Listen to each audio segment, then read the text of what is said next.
Psalm 8. O Lord, our Lord, how excellent is your name in all the earth, who have set your glory above the heavens. Out of the mouth of babes and nursing infants you have ordained strength because of your enemies, that you may silence the enemy and the avenger. When I consider your heavens, the work of your fingers, the moon and the stars, which you have ordained, what is man that you are mindful of him, and the son of man that you visit him? For you have made him a little lower than the angels, and you have crowned him with glory and honor. You have made him to have dominion over the works of your hands.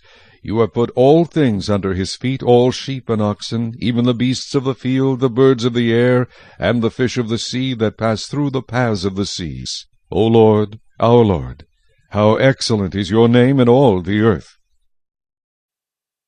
The astronomy professor gave each of us an opportunity to peer through the eyepiece of the university's telescope.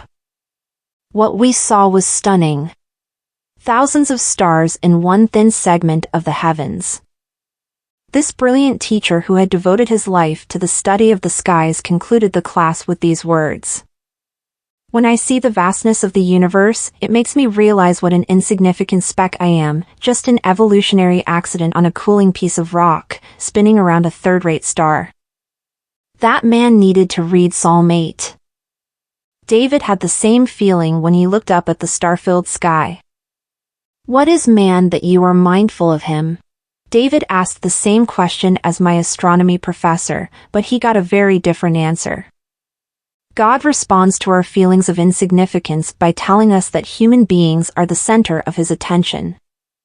God created the universe to show us his glory and power, but God created us as the focus of a plan designed to demonstrate his grace and love. Human beings are not just the tip of a branch on the evolutionary tree. God has crowned us with glory and honor and placed us as the ruler over all he has created. The glory in the mirror. Go ahead, just look in the mirror. Do you see glory and honor? The glory God gave us in the beginning is pretty hard to see right now because sin has intruded into God's perfect creation. When we look around, we don't see mankind exhibiting much of the glory of God.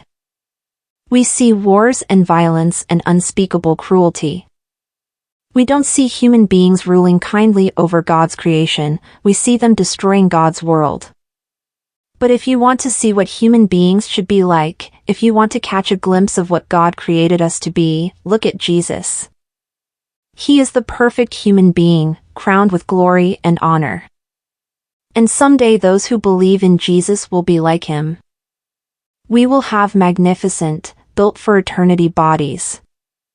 You might be feeling unloved or abandoned or just lonely.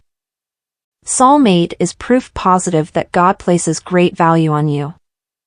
Jesus can be your constant companion, your closest friend. Once you have a relationship with him, he never leaves you in the lurch.